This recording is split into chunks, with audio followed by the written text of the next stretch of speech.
Folks, sasa twende kazi. The High Court of Kenya a few hours ago threw out a very frivolous petition seeking to stop debate on the Punguza Mizigo bill. Now, it is rather clear why this petition, on very flimsy grounds that could not even stand any law known in Kenya, it is now clear why this petition was brought. And the reason was simply to slow down. Hii Punguza Mizigo, mmekuja na mbio. So somebody decided to slow it down. Now, fortunately, very fortunately for long-suffering Kenyans, this ploy did not work. Because the whole idea was to keep the thing in court for as long as possible and then lose as much time as possible for the Punguza Mizigo initiative, the people-driven Punguza Mizigo initiative. But it seems things moved a bit faster than was expected in our courts. And this afternoon, High Court Judge John Mativo threw out the petition, meaning that county assemblies are now free to go ahead and debate the Punguza Mizigo bill. Now, I have to confess that I was rather delighted to see lawyer Gideon Imahara in court. This is a great son of Kenya, a hero of the second liberation of our country. He was, of course, the lead lawyer for Third Way Alliance, the main instigators of the Punguza Mizigo bill. Gideon Imahara has been imprisoned, he has been detained, he has been threatened with death, all in his fight for a better Kenya. Indeed, this man would have been one of the billionaires in the country, one of the very comfortable people in the country, had he chosen a different path in life.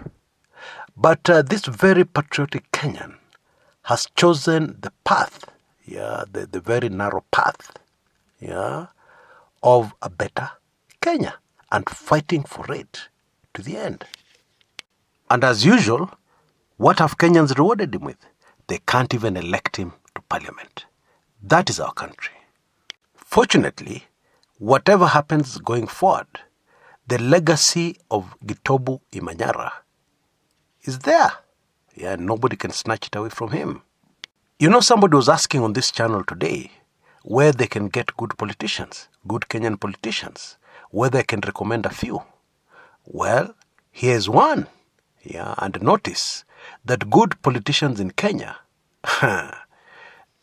they usually end up like Mr. Imahara. They can't even get elected. In my view, this should be a wake-up call for all Kenyans. People who are fearing to support Punguza Mizigo, they don't want to be on the losing side. Why waste time? Why waste the effort of something that is not going to work? Something that is going to be frustrated by the powers that be? There's no need. That, my friends, is a terrible attitude. Because at the end of the day, the day you leave this planet, what will most matter is what you have done. Not how much money you've made. Not how comfortable a life you've had. Steve Jobs, the guy who gave us the smartphone, or rather the guy most responsible for giving us the smartphone, when he was passing away in 2011, with pancreatic cancer, he was worth $7 billion. But in what was probably his last statement, before he passed on, he acknowledged that did not matter. Because he couldn't hire somebody to carry the disease for him. And today, almost 8 years after his death, his billions don't matter. What matters is the legacy he left behind. So what kind of legacy are you going to leave behind? Are you going to grab this opportunity to put everything you have into pushing for the Punguza Mizigo initiative? Something that will change our country dramatically? Or will you choose to be comfortable and leave behind a legacy of wealth? Or shall I say comfort? Because it's unlikely that you'll be worth $7 billion, not Kenya shillings. Even if you want to make money, the way Kenyan billionaires make their money, by stealing public funds. You know, it's very interesting when I hear people saying that, oh, the Punguza Mizigo initiative does not address corruption. Kweli? Is it not true that by simply reducing the number of MPs, you will dramatically reduce corruption? Sincerely speaking, what will give us more corruption? 400 plus members of parliament or slightly over 100 members of parliament? I believe that's a no-brainer. Our main problem now is not representation. Our main very serious problem right now is corruption. And so it makes sense to do everything in our power to make corruption as difficult as possible for the corrupt. Reducing the members of parliament to 2 MPs from every county, a female and a male. 1 slot for a male member of parliament, 1 slot for a female member of parliament, will go a long way. And so will a one-term presidency. Now, some people have said 7 years is too long for a single term. What are they really saying? That 10 years is shorter? 5 years elected, 5 years pop business. Others are saying it is not enough time for somebody to do something significant as a president of the country. Well, American presidents have 4-year terms. Some fail to get re-elected.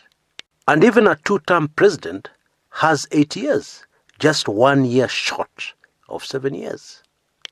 Kenyans, please give us arguments that make sense. Give us arguments that can convince. Because so far, all the opposing views on the Punguza Mizigo initiative are weak. Many don't make sense. Others sound very naive. Anyway, the High Court ruling today means that now Punguza Mizigo can be discussed in your county assembly. And of course we know many county assemblies will have either Jubilee MCAs or ODM MCAs. And we know that both have been given firm instructions to strongly oppose the Punguza Mizigo initiative. These firm instructions have come from their party leaders, and the big people, wale watu wazito in their respective parties. But let me ask you a simple question. Who is supposed to hold more sway? The party leader or the people of Kenya? Or the people on the ground? Folks, the moment of truth has arrived. Let us all prepare for the mother of all political battles. You know, it's very interesting how some people on this channel believe that I've been paid to support the Punguza Mizigo initiative. They don't believe that it's possible for somebody to passionately support something unless they've been paid. That is so sad. How about the strong motive of a better Kenya for my children and my great-grandchildren? In my view, that is a very strong motive.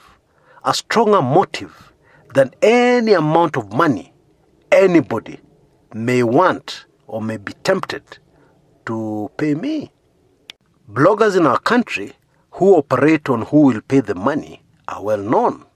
The Kumekucha brand is not one of those. Anyway, remember to find out who your ward representative is. And maybe give them a call, send them a letter, write them an email. Do everything and anything to put pressure on them. To take this opportunity, this very historic opportunity, to stand up and be counted. So that one day in the future, Kenyans may look back with pride and say, members of the county assemblies of Kenya saved the country. Until next time, this is Chris Kumekucha.